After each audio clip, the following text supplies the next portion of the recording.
8,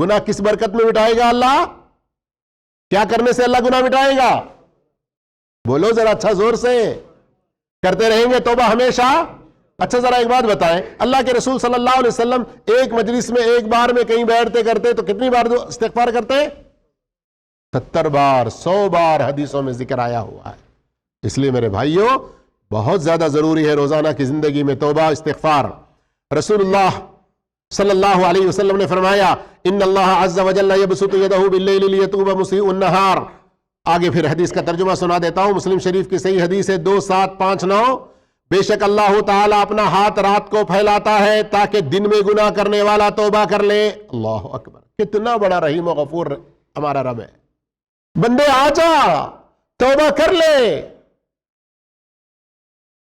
پھر اسی طرح سے دن کو ہاتھ پھیلاتا ہے تاکہ رات میں گناہ کرنے والا توبہ کر لے. اور کب تک یہ معاملہ چلتا رہے گا اسی طرح سے؟ سورج مغرب سے طلوع ہونے تک. توبہ کے بارے میں سن لیے نا؟ اپنے نفس کو پاک کرنے کے لیے کتنی چیزیں ضروری ہے بتا رہا تھا میں. ان میں سے ایک کیا ہے؟ سن لیے اس کے بارے میں. اب آئیے نمبر 2 کیا ہے؟ مراقبہ. کیا ہے مراقبہ؟ آپ لوگ یہاں سعودی عرب میں رہتے ہیں تو ماشاءاللہ جگہ جگہ دیکھتے ہوں گے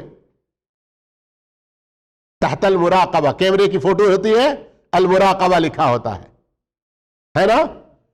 کیا مطلب اس کا؟ یہاں پر مراقبہ کا معنی کیا ہے؟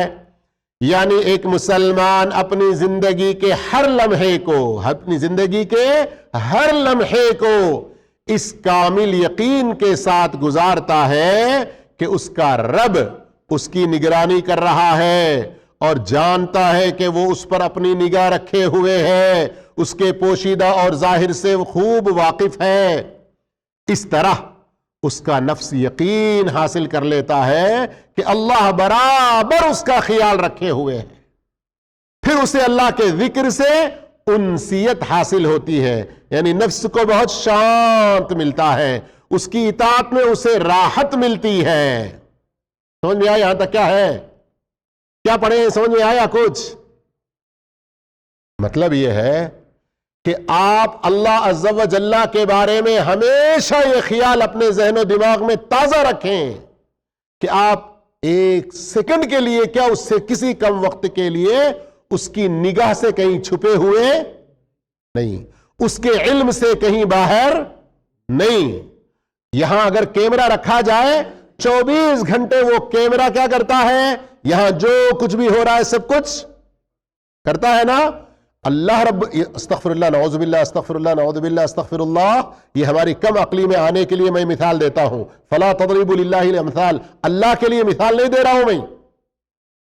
تو جس طرح سے کیمرے کا ڈر ہوتا ہے ہمیں، جس طرح سے ہم اس کے مراقبے کا اور اس کی نگرانی کا پورا خیال کرتے ہوئے ہم اپنا کام کرتے ہیں، اس سے کہیں زیادہ اللہ کے بارے میں ہمیشہ ہمیں اپنے دل میں یہ خیال تازہ رکھنا چاہیے کہ اللہ ہمیشہ دیکھ رہا ہے، ہمیشہ ہمارے بارے میں سن رہا ہے. ہم 10 20 50 100 1000 لاکھ نہیں کروڑوں کے بیچ میں ہو جائیں، سب لوگ ایک وقت میں اپنی کچھ بھی بات کرتے رہیں، کسی بھی زبان میں کرتے رہیں، سب کی باتیں الگ الگ ہوں، تو اللہ سب کی باتوں کو، سب کی زبانوں کو، سب کی ان آرزوؤں کو سننے کی طاقت رکھتا ہے. اس کی نگاہ سے، اس کے علم سے، اس کے سننے سے کوئی چیز چھوٹ نہیں سکتی. آری سمجھ میں بات؟ جب اس طرح کا خیال ہمارے دل میں بیٹھا رہے گا تو پھر اللہ کا ذکر کرتے ہوئے ہمارے دلوں کو بڑا سکون ملے گا، اس کی اطاعت کرتے ہوئے بڑی راحت ملے گی، اور اسی کی طرف اپنی توجہ پوری طرح سے خرچ کر کے رکھتا ہے اور دوسروں سے منہ پھیرے ہوئے رہتا ہے. دوسروں سے منہ پھیرنے کا مطلب سلام نہیں کرنا، مسکرا کے نہیں ملنا، وہ مطلب نہیں ہے. دوسروں کے اوپر جو ایک آس، امید، اس سے میرا کام ہو جائے گا، اس طرح سے جو لگا کے دل بیٹھتے ہیں نا ایک مسلمان سچا، اس طرح سے اللہ کے علاوہ کسی کے اوپر اپنا دل لگا کے نہیں رہتا.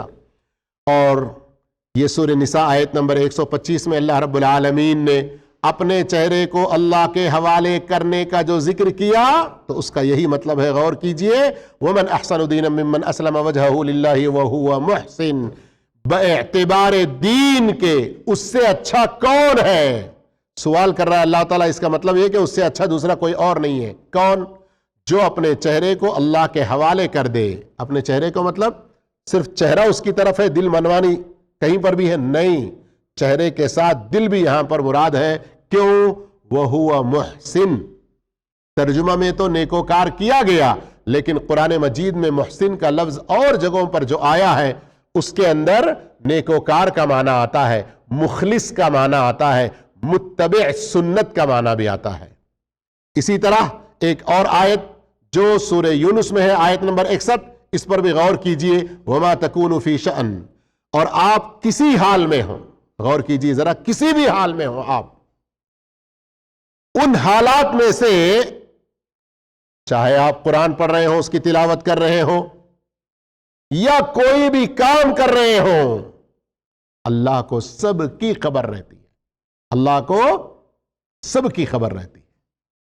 آگے پھر اس پر غور کریں، اور جب تم اس کام میں مشغول ہوتے ہو تو اللہ رب العالمین کو اس کی خبر ہے، اور آپ کے رب سے کوئی چیز ذرہ برابر بھی غائب نہیں، نہ زمین میں اور نہ آسمان میں۔ ذرہ سمجھ رہے ہیں؟ آنکھوں سے نظر آتا ہے ذرہ؟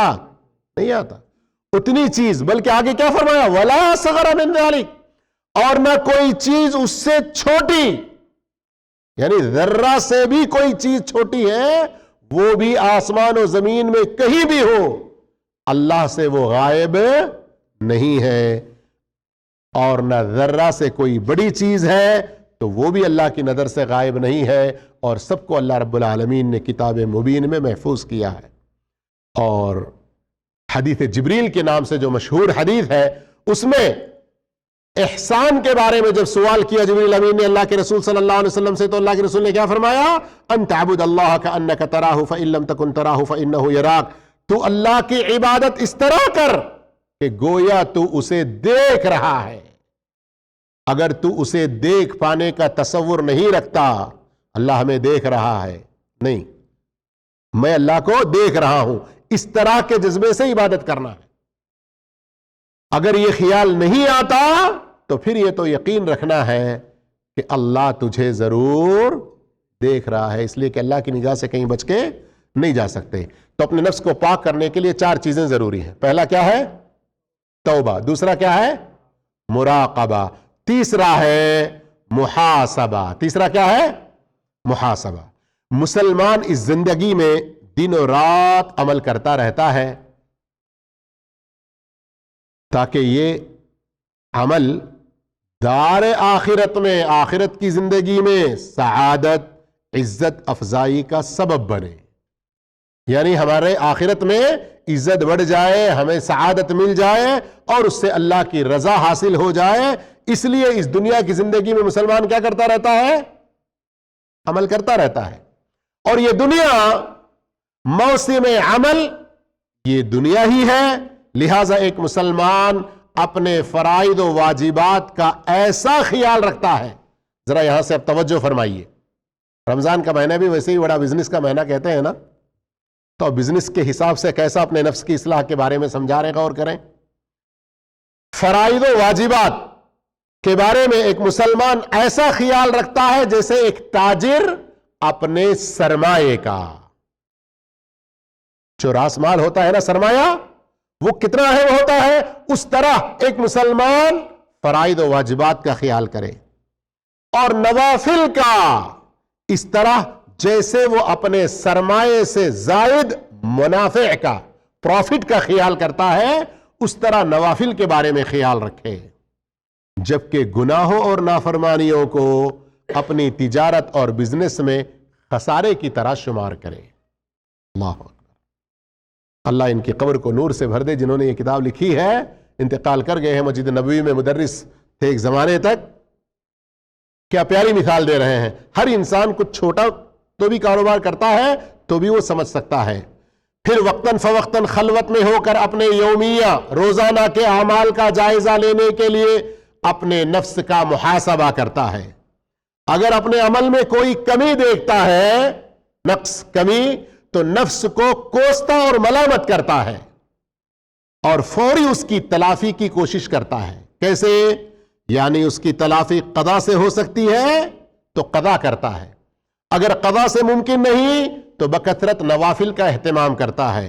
اسی طرح اگر نوافل میں کمی کوتاہی دیکھتا ہے تو اس کمی کو پورا کرتا ہے.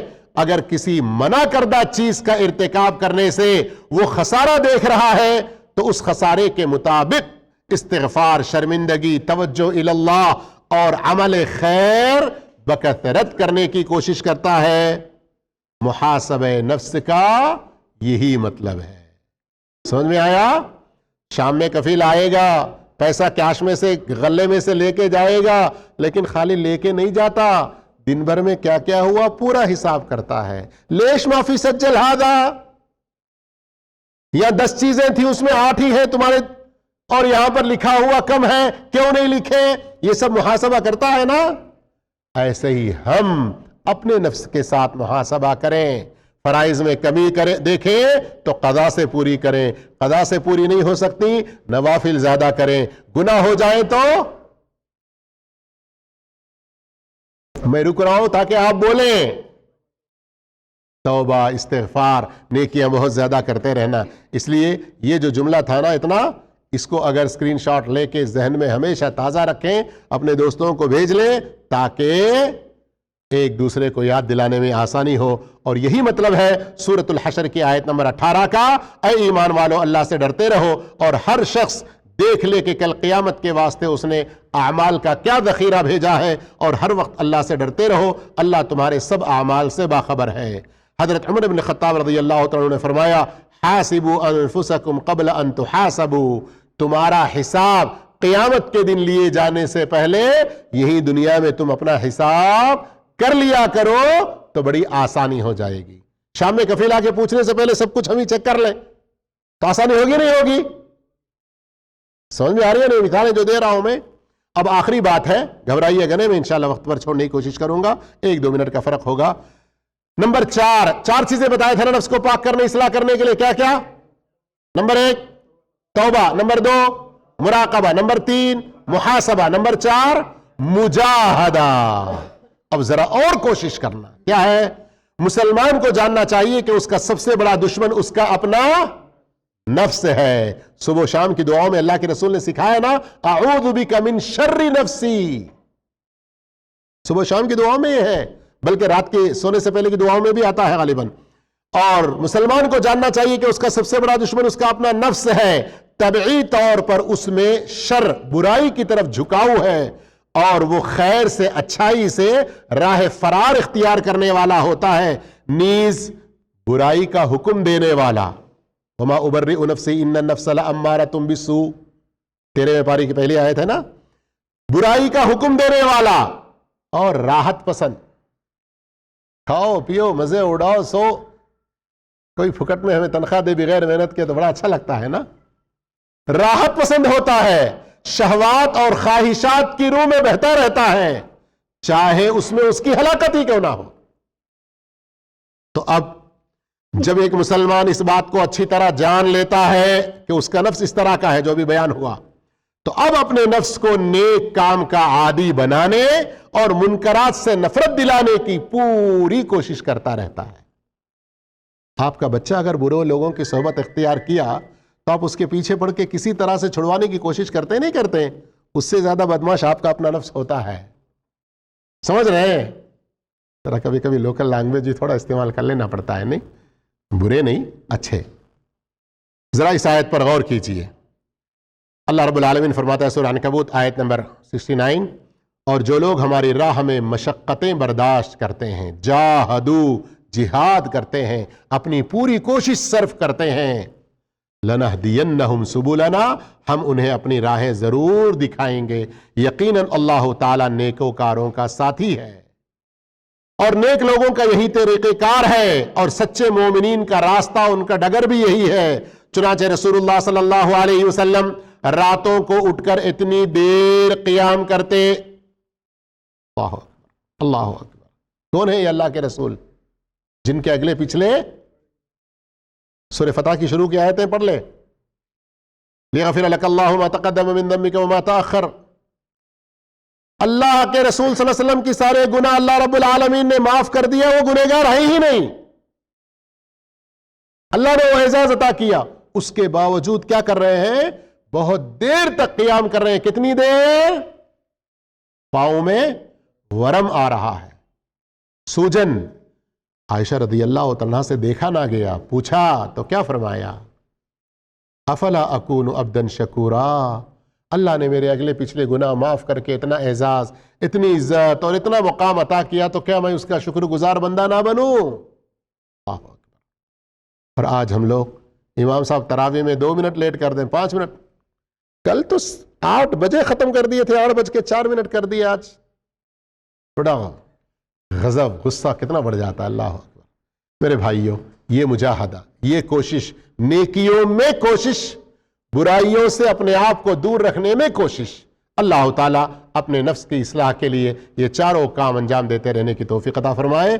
آمین. وآخر دعوانا الحمدللہ رب العالمین. والسلام علیکم ورحمۃ اللہ وبرکاتہ.